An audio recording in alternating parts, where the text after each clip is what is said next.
top of our priority list this year, public pension reform.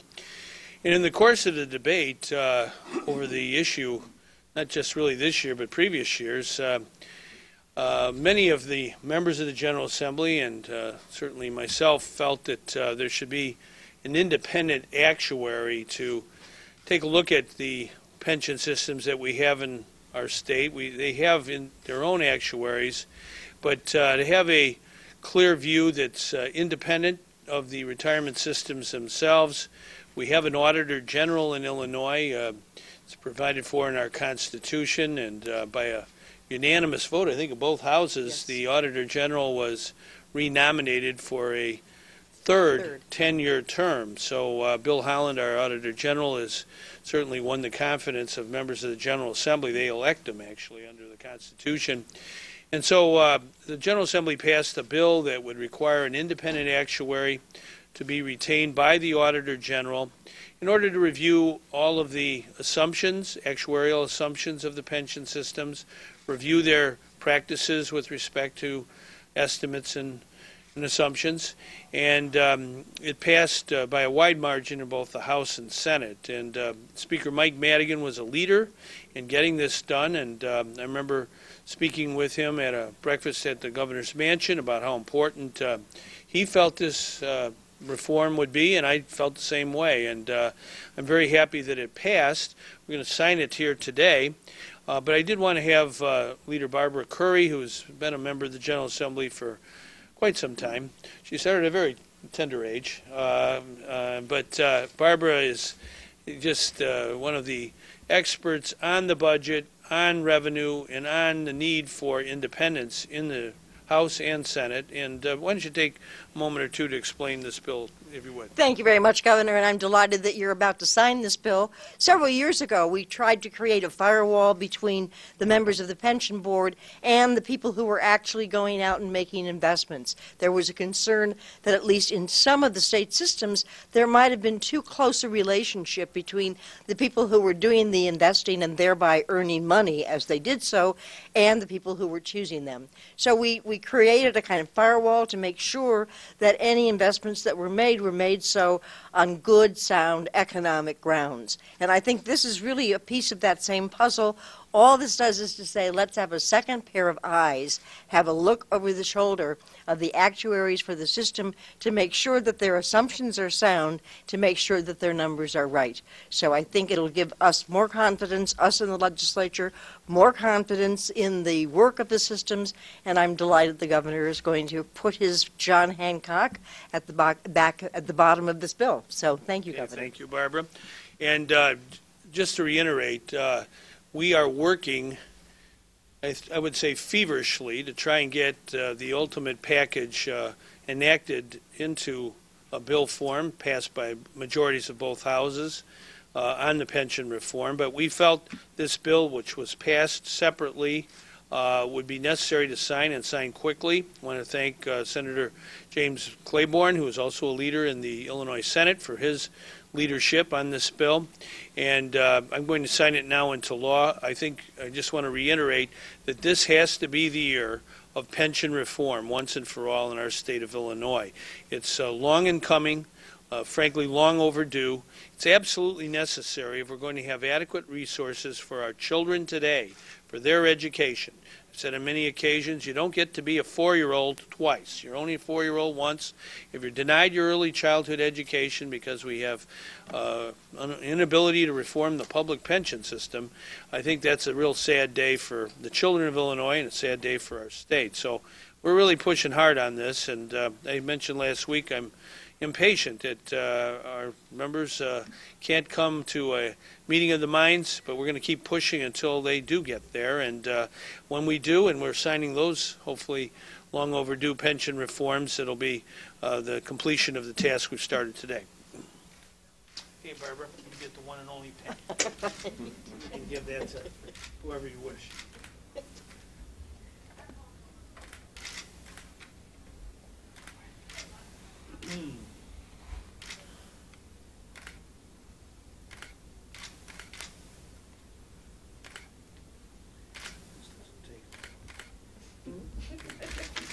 Thanks. All right. All right, this is it. We did it together. All the other one at a time. A very important bill indeed. I had the honor one time of going to a convention of actuaries, and I can't think of a more exciting group than that fine group. So I'm sure they're very happy. There's one more actuary that will have a job thanks to this bill. Okay, that'll be the end of it now. We have to go. If this actuary does not buy the assumptions underlying a proposed pension bond sale, can that person reject it? Yeah, they're the authority. It's not so much a bond sale. It's taking a look at the annual projections of each retirement system about what their rate of return will be, their own investments and how they perceive that. And there's a lot of calculations that go into that.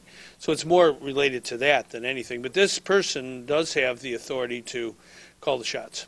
Can he reject it? Can he reject whatever is on the table and send it back? Well, that's the idea. It's an independent person who has that authority to make sure that the actuarial assumptions of each retirement system are correct. We want that not to be higher than it should be or lower than it should be. We want a second set of eyes to make sure that it's accurate. Because these are fundamental decisions that have a lot to do with the health of the retirement systems, and that's what we're interested in, healthy retirement systems. I was here not that long ago proposing that we have 100% funded pension systems in our state.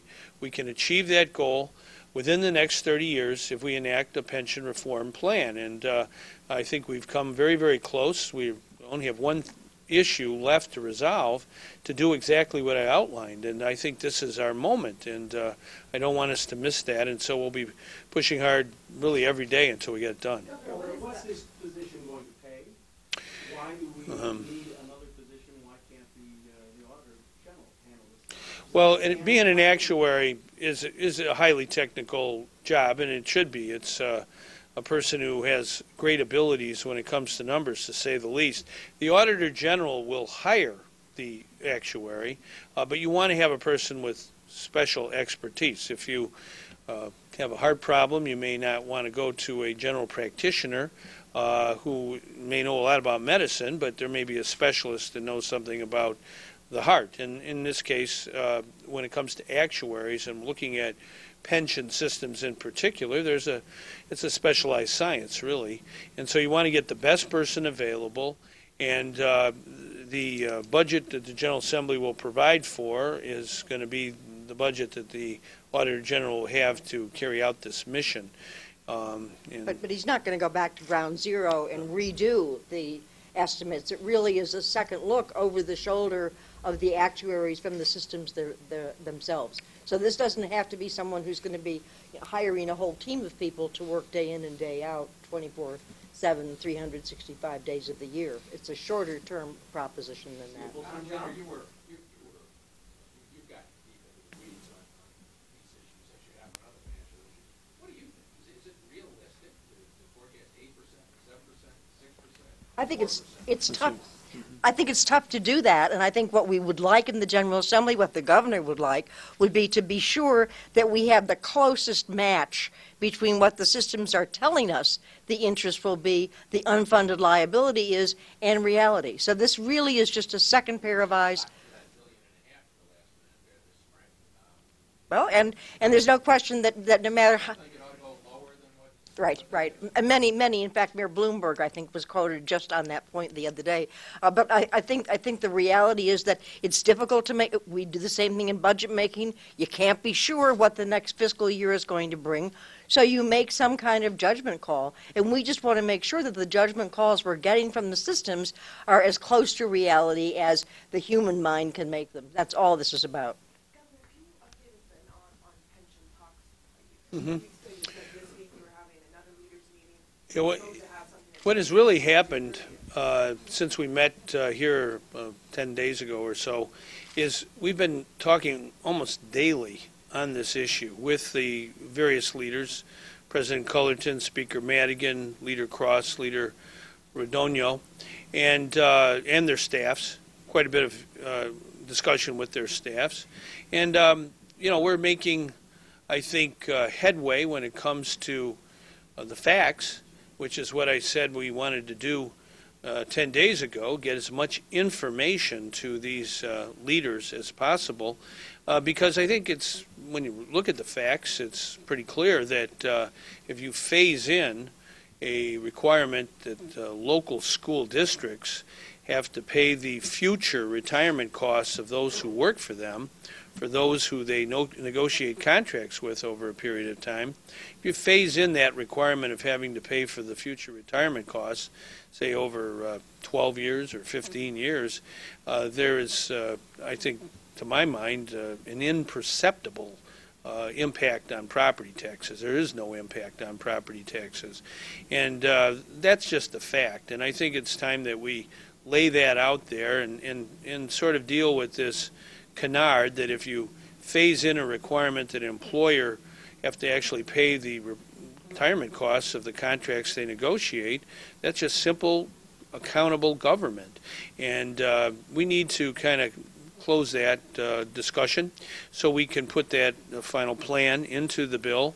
We actually had the university presidents and community college presidents agree to a phase-in plan. And it's time for the school districts to do the same. How much closer are you to an agreement on that? Well, I'm hopeful that we can make steady progress and get to that special day where we are ready to sign a bill. First pass it and then sign it. Who needs to budge? Who's balking at the Well, all four leaders believe in the fundamental principle of accountability and responsibility. That's just public finance 101.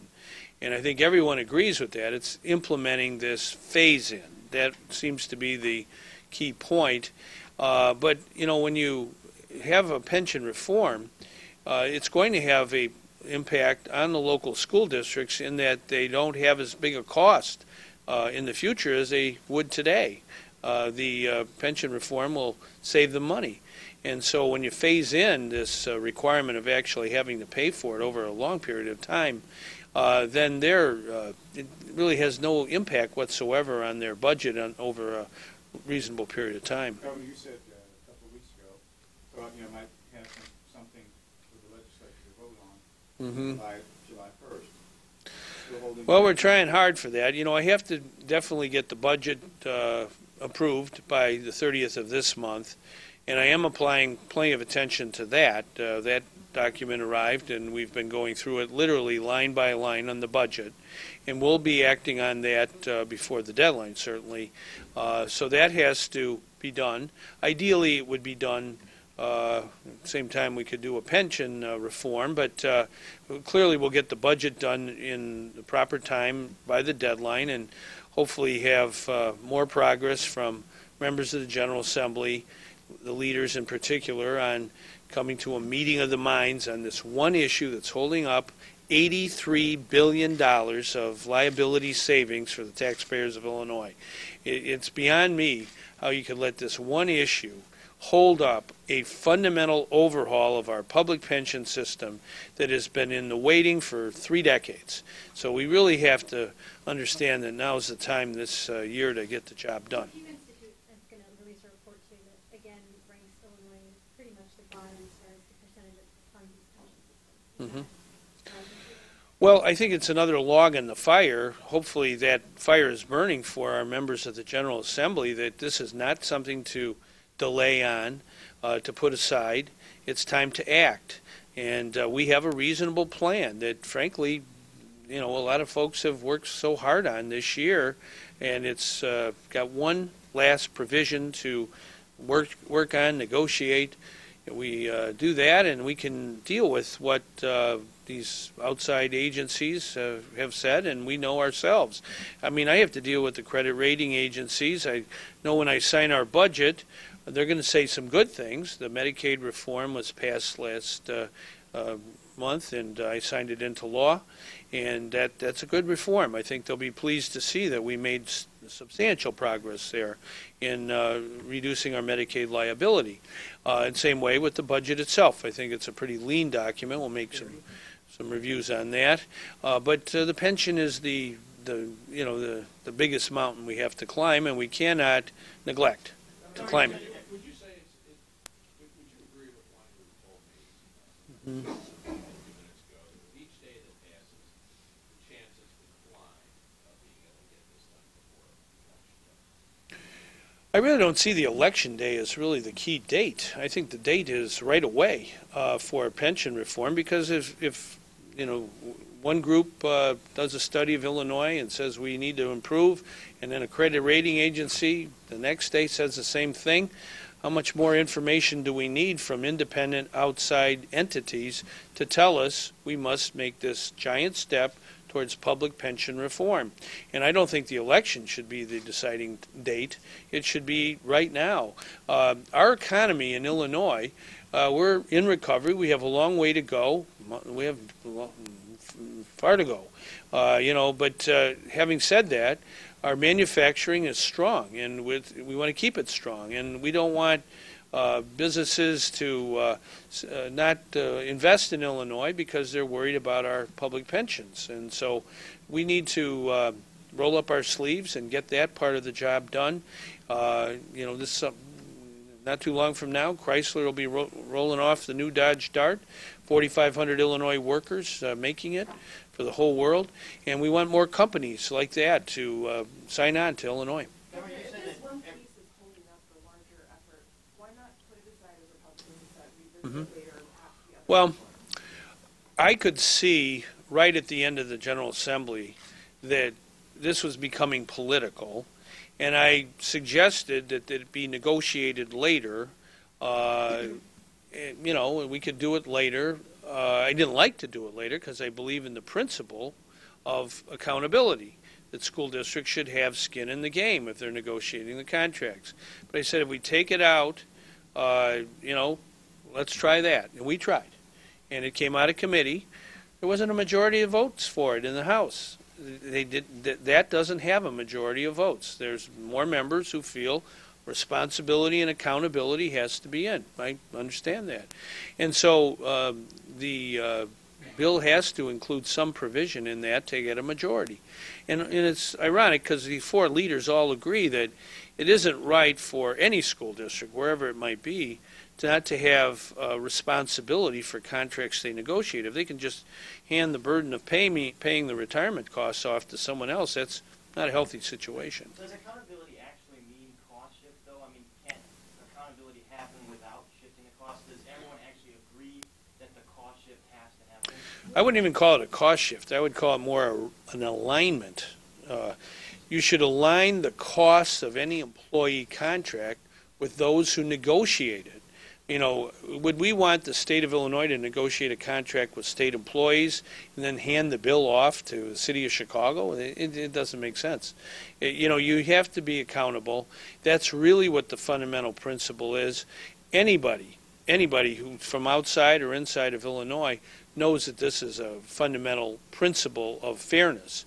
How to kind of negotiate the transfer, the realignment of what is today to what should be tomorrow is the nub of our challenge, and we're coming up with concepts hopefully that everybody can agree on. Does that mean the state might still pay part of those pension costs? If you phase it in over 10, 12, 15 years, the answer is yes. The state would be paying over a decade, and so the idea that somehow this is a property tax increase is just plain false. It isn't true. And I think it's important that we say that clearly, that if you phase it in over a longer period of time, and we're willing to do that, and you also reduce the overall pension burden, then those who are having to pay the retirement costs, whether they be school districts, community colleges, universities, or the state itself, are going to see economies and reductions that will redound to the benefit of the taxpayers. DCFS is going to get pretty hard hit in this budget. They're talking about cutting 375 positions, child abuse prevention services. Is there anything that can be done? Yeah, I visited with our director, Richard Calica, and I'm not happy with the work of the General Assembly in this area. The cut of $50 million to that budget of that very, very important department that guards and safeguards our children is just not acceptable to me. And so we will have more to say about that when we lay out our decision on the budget. But we have to make sure that children come first in Illinois all the time, particularly children who are in harm's way. And this department is indispensable to the safety of children in Illinois. We have an excellent director with a long track record of excellence in child prevention and child abuse prevention. Well, you'll hear about that when I talk about the budget down the road a piece. And Governor, given how pressing the pension issue is, I mean, how long are you willing to wait on this to accept June 30th? Well, you know, Adlai Stevenson, do you ever hear him? He was a fellow, used to be governor of Illinois, and then he was the ambassador to the United Nations, and there was a famous discussion there in 1962, and when he was in the UN. Do you remember this, Barbara? And he asked the Soviet ambassador about the missiles in Cuba, and the guy wouldn't give an answer, and he said, "I'm prepared to wait until hell freezes over." So I think we're prepared to do whatever necessary to get this public pension reform done and behind us. And so we're not letting up. We're not going to give anybody extra time. We really want to keep pushing the leaders and members to do what they know in their heart is the right thing to do, particularly for children. We just heard about the Department of Children and Family Services. What is squeezing their budget? The fact that we're paying over $5 billion in retirement costs today for the public employees, where just 5 years ago we were paying $1.7 billion. So when you have to pay $3.3 more billion, then there's less money for important things like schools and protecting children. So that's why this is such a big battle. So when is the leaders meeting this week? Well, we're meeting all the time, and we're meeting with their staff. So I would say that our plan right now, the way it's going, is to just continue positive discussions until we get to where we want to be when it comes to agreement. Okay? Do you think that you'll call lawmakers back to Springfield before the end of the month to do this? Whenever we get an agreement on pensions is when we will head back. Well, I'd rather not. I think we would rather see something sooner rather than later, and that's certainly where I'm coming from. But I think it is important that we continue the steady pushing along that we have done over the last, really the last 6-7 weeks. Governor, newspaper story last week said Governor Quinn signed a package of bills into law that will slash health care coverage for the poor. Mm-hmm. Does that hurt? Well, it isn't true, really. Our Medicaid system, which has almost 3 million people in it, including more than half of the babies born in Illinois are born on the Medicaid system, the system was going to collapse. That's the fact. Not just me talking, but independent entities like the Civic Federation said it's in an ocean of debt. It'll be $21 billion in a few years if you don't act now to save the system from collapse. That's what I had to do.